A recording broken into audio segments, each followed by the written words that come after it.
The morning broke soft and gray over the coastal docks, the kind of quiet that carried the scent of salt and forgotten things. Noah Caldwell, 28, moved between the crates with sleeves rolled and eyes hollowed by years of exile. His hands, once meant for ledgers and fine pens, were roughened by rope and salt. Each clang of metal echoed the words that never left him. His father's voice, cold and final, "You are not worthy of this name."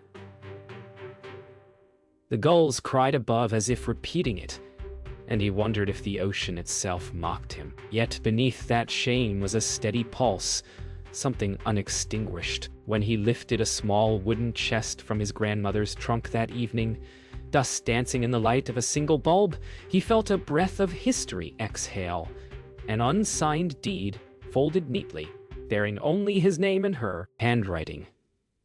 The tide of his life turned silently. The rain came steady the next morning, washing the docks into streaks of silver and memory. Noah stood at the post office counter, rainwater dripping from his collar as the clerk handed him an envelope embossed in gold. He didn't need to read the seal to know where it came from.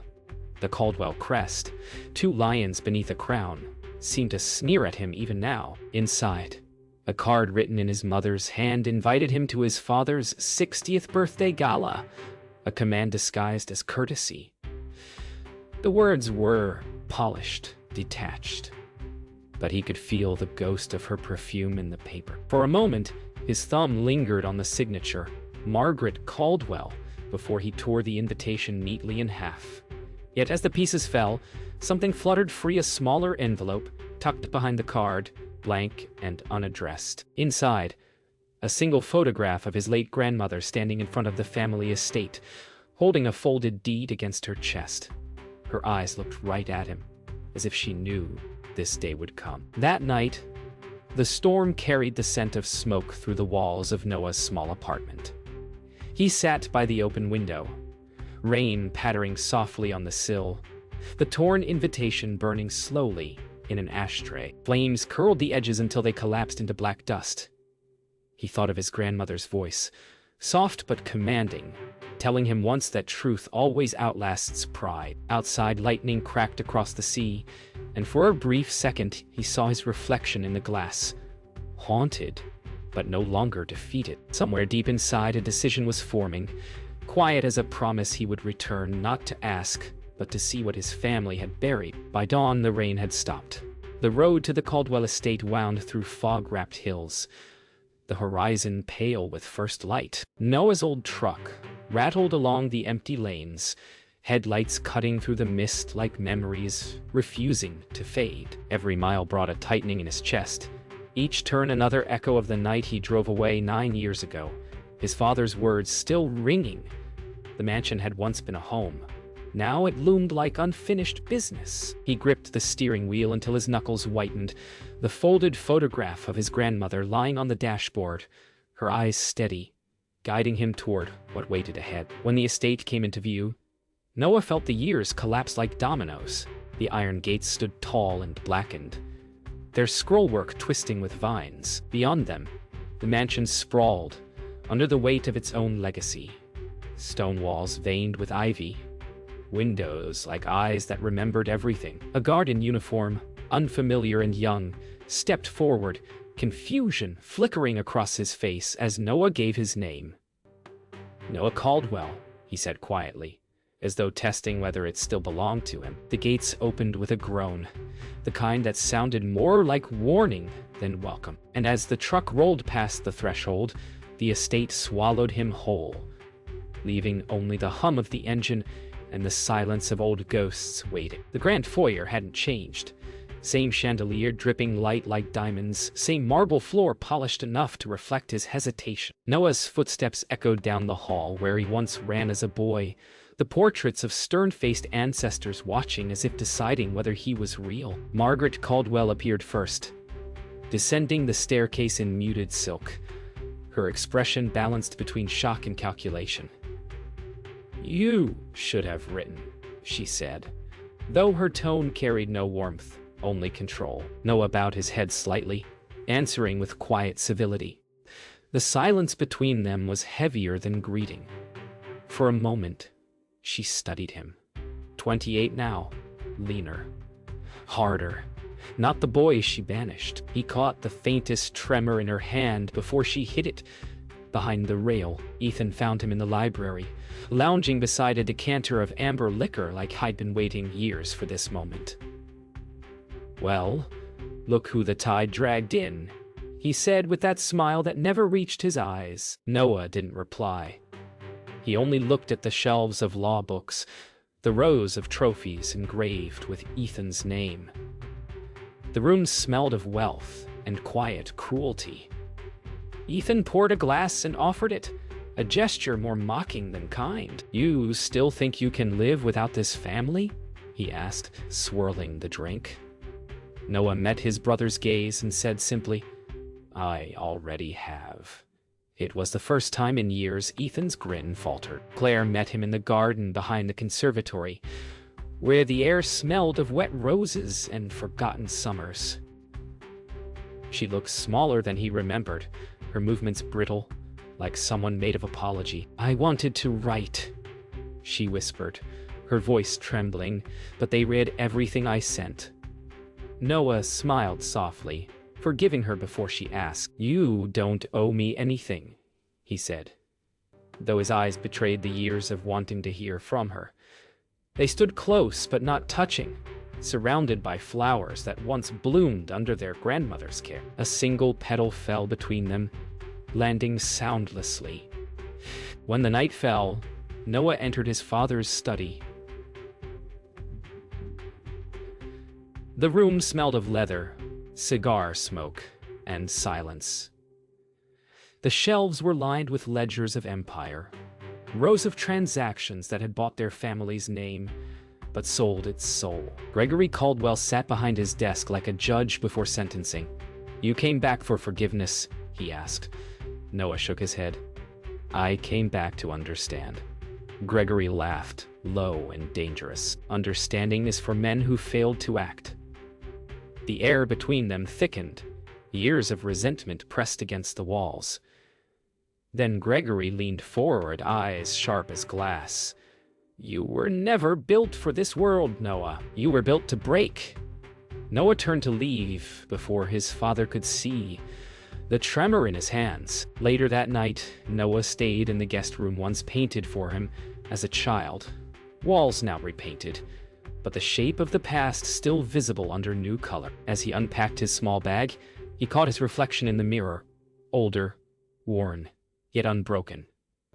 On the dresser lay an envelope he had brought cream paper, his name written in elegant, shaky cursive. Inside, a single note in his grandmother's hand: "When the world forgets what is rightfully yours, truth will remember." Beneath it, a map of the estate grounds marked with a small red circle, where the old archives were sealed decades ago. The quiet crept over him, steady and electric. The answers were closer than anyone knew. The county records office smelled of dust, ink, and old air, the scent of forgotten stories waiting to be read.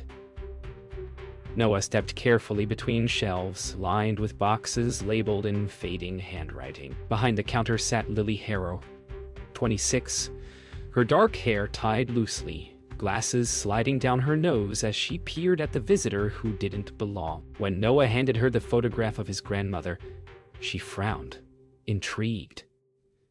"This was filed under restricted estate records," she murmured, running her finger along the microfilm drawer. Her curiosity had weight, a quiet intelligence sharpened by years among secrets. When she looked back at him, she said softly, "You might want to sit down for what I find."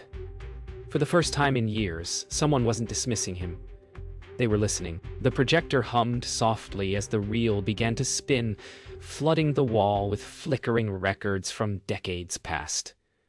Lily leaned forward, her eyes narrowing as words appeared: "Transfer of ownership, Caldwell Estate, 1996. And beneath it, the signature, not Gregory's, not Margaret's, but Helena Caldwell's, his grandmother. She made the estate a trust," Lily whispered, tracing the lines, "with you as the final beneficiary." Noah stared, unblinking, his throat tightening. Every insult, every exile, every night spent believing he was nothing. It all fractured under the truth that he was everything they feared he might become. As they left the archive, the afternoon had turned pale with mist. Lily handed Noah photocopies sealed in an envelope, her voice low. "If your family sees this, they'll fight it." Noah nodded. "They already are." A black car sat idling near the curb, engine humming, a detail too deliberate.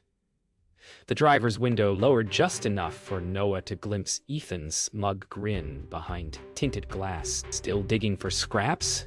his brother called. Noah said nothing, only met his gaze until the car rolled away. Lily watched, uneasy. "He knows," she said. Noah exhaled, steadying himself. "Then it's already begun." That night, Noah followed the map his grandmother had left, flashlight cutting through the basement corridors beneath the estate. The air was thick with dust and silence, every echo sounding older than memory. Behind a panel of rotted wood, he found it, a small stone room, lined with boxes and an iron filing chest sealed by rust. Inside were documents signed in Helena Caldwell's hand transfer papers, trust outlines, a letter addressed to him. Her handwriting was firm even in age. "If you're reading this, it means they've forgotten what family means. You must remind them." He sank to the floor, holding the letter against his chest, the weight of her faith breaking something open in him. When Claire found him hours later, the light was gone and only the moon from the narrow basement window reached them. She stood barefoot on the cold floor, eyes glassy with fear. "They can't know you found this," she whispered. "Father will bury it, and you." Noah rose slowly, his voice calm but firm. "He already buried me once." She flinched at the truth of it. Then, trembling, she handed him a small brass key. "Grandmother gave me this before she died," she said. "She told me to protect it until the right Caldwell came back." Noah closed his fingers over the key, understanding what it meant. Claire's eyes filled. "Don't hate me for waiting so long." He didn't. He just nodded. The dining room shimmered under crystal light. The table stretched longer than any love that had ever sat around it. Silverware gleamed like small weapons, the air heavy with formality and unsaid rage. Gregory Caldwell sat at the head, a portrait of control, while Margaret arranged her napkin with surgical precision. Ethan's smirk flickered between amusement and contempt, and Claire's eyes trembled on her plate. Noah entered last, carrying none of their grandeur, but all of their truth. "A toast," Gregory said, raising his glass. "To legacy." Noah stayed silent. When the glasses clinked, the sound was brittle, like something already broken. Ethan broke the silence first. "Oh, so tell us, little brother," he said, voice slick with venom.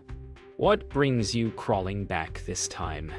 Margaret shot him a warning glance, but Gregory didn't stop him. "Maybe he's here to beg," Ethan continued, grinning. Noah's calm only deepened. "I didn't come to beg," he said softly. "I came to see what you all forgot." The words landed heavier than shouting. Gregory leaned forward, eyes narrowing.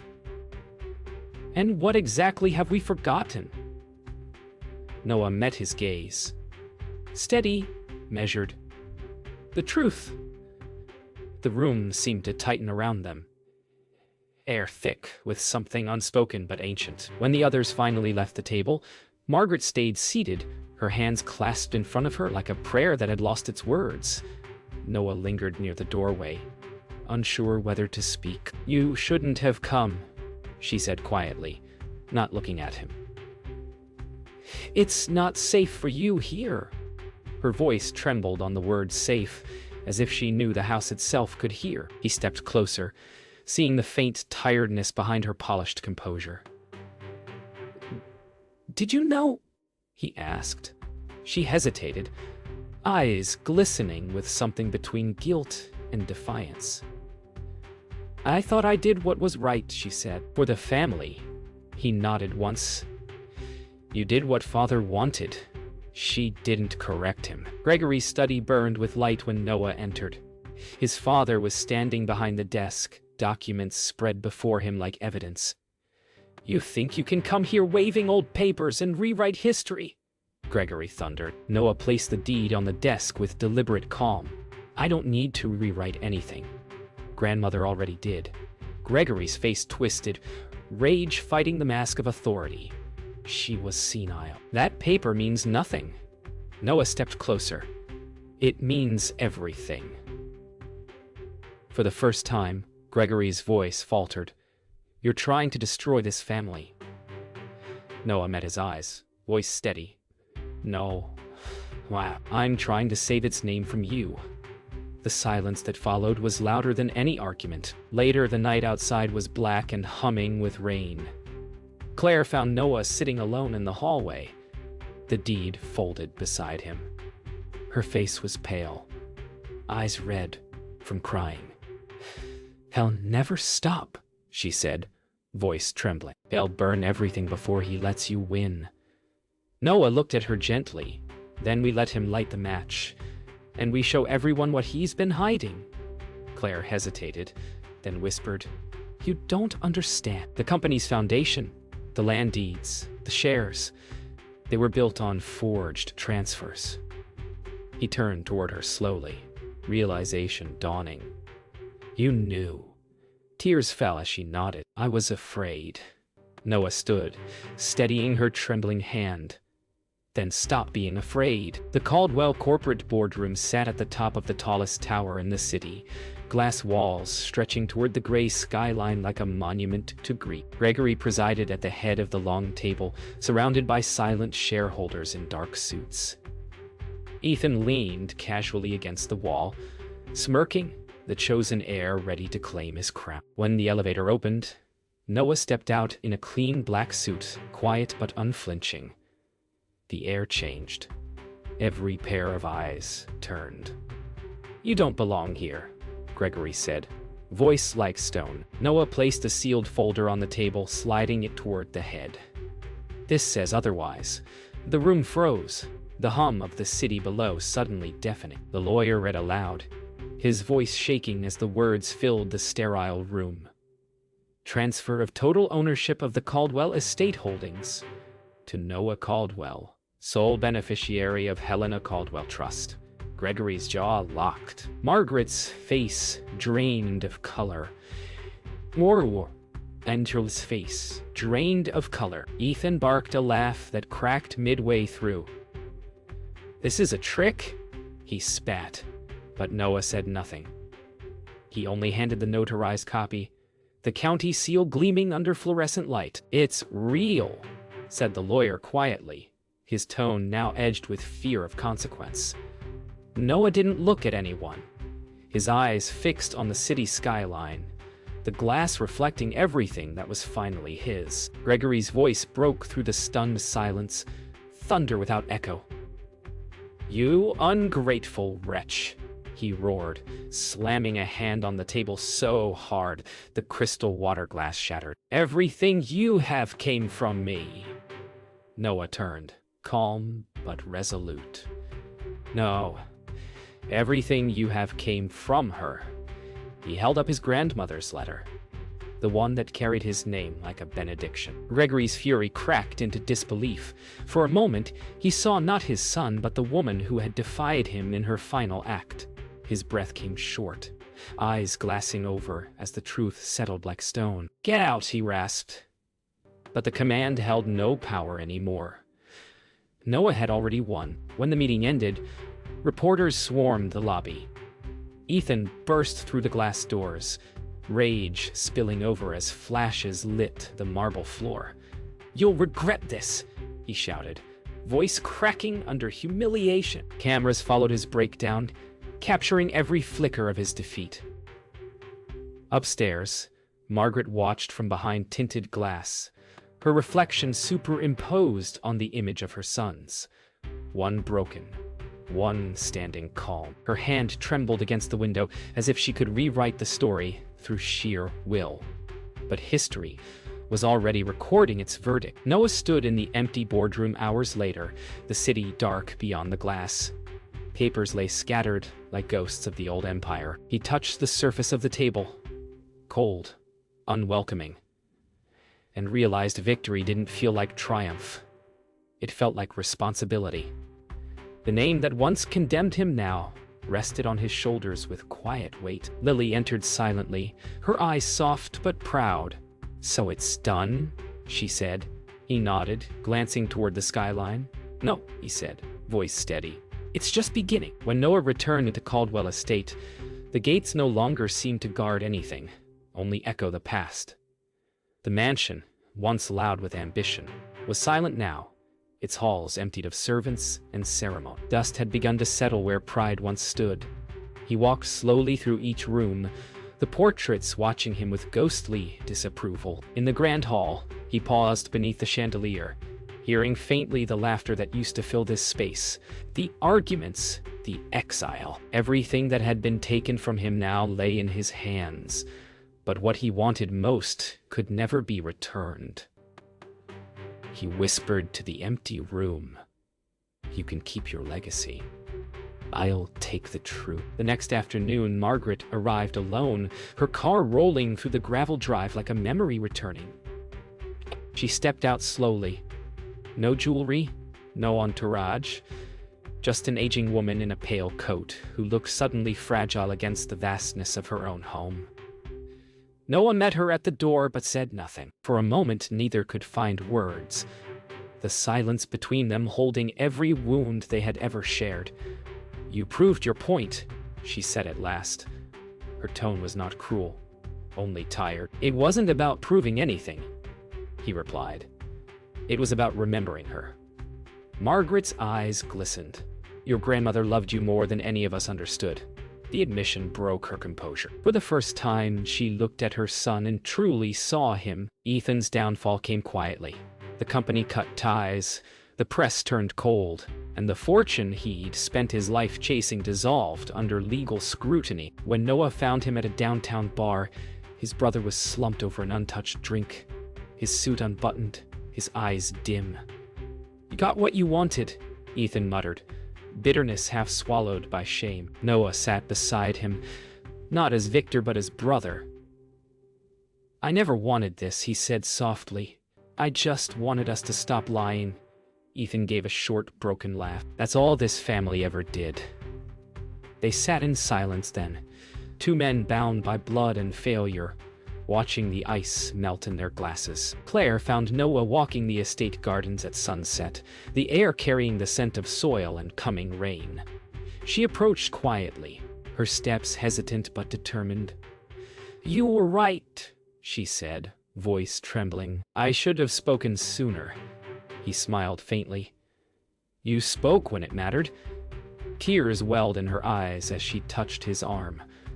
"I don't know if any of us can fix what we've done." Noah looked toward the fading horizon. "We can start by not pretending anymore." She nodded, leaning into the quiet, their shadows long across the wet grass. For the first time in years, peace felt like something within reach. Later that night, Noah stood by the shoreline with Lily beside him, the waves whispering against the rocks. "You could rebuild everything now," she said, her voice carried by the wind. "I don't want to rebuild," he replied. "I want to make it honest." She smiled, the kind that reaches the eyes. "Then maybe your grandmother left it to the right Caldwell after all." He looked out at the dark horizon, the deed folded once more in his coat pocket. Maybe she did. The tide rolled in, steady and forgiving, washing away footprints, but not memory. Morning sunlight filtered through the stained glass of the old family chapel, painting the pews in fractured color. Noah knelt where his grandmother once prayed, the deed unfolded on the altar before him. The ink, aged and fading, seemed to breathe with memory. He whispered softly, "It's done." His voice didn't echo. It settled, peaceful and certain. He wasn't here to celebrate ownership. He was here to return what had never truly belonged to anyone. As the bell tolled outside, he folded the deed for the last time and slid it beneath the altar. Not as property, but as closure. Weeks later, The Caldwell estate was alive again, not with arrogance, but with restoration. Workers walked the grounds, repairing what greed had left to rot. Noah signed the final papers, transferring half the estate's holdings to the local trust, funding schools and rebuilding the coastline communities his father's company had drained. Reporters call it a miracle, but Noah called it balance. He kept nothing but the land his grandmother once tended. The gardens, the chapel, the shoreline. Everything else went to those who had nothing to inherit but loss. Margaret came one last time, walking slowly through the garden paths where roses bloomed again after years of neglect. She carried no purse, no pretense, only a small silver locket in her hand. "It was your grandmother's," she said, pressing it into his palm. Inside was a photograph, Helena smiling faintly, holding a baby Noah in her arms. Margaret's voice cracked as she whispered, "I wanted to hate you for what you did, but I can't." Noah looked at her, forgiveness already written in his eyes. "You don't have to," he said. She nodded once, tears bright but unfallen, before turning to leave. For the first time, her footsteps did not sound like departure. They sounded like peace. At dusk, Noah walked alone along the same shoreline where his exile had begun. The ocean moved with calm persistence, waves folding over themselves like pages of an ending story. From his coat pocket, he drew the final copy of the deed, its edges weathered from years of weight. He looked at it one last time, then released it to the wind. The paper lifted, caught a ray of dying sunlight, and drifted toward the water. He watched until it vanished beneath the waves, not as a victory, but as a return. Months later, children played in the newly built community school overlooking the ocean, their laughter carrying through open windows. In the distance, the restored Caldwell Gardens bloomed freely, no longer bound by gates. Lily walked among them, clipboard in hand, pausing as she saw Noah tending to the soil. Sleeves rolled, sunlight catching the salt in his hair. He looked up and smiled. Not the smile of someone who had won, but of someone who had finally stopped fighting. "You built something real," she said. Noah shook his head gently. She did. She did. I just listened." The camera drifted upward, the ocean glittering beyond the estate, the house small against the vast horizon, finally humble, finally human.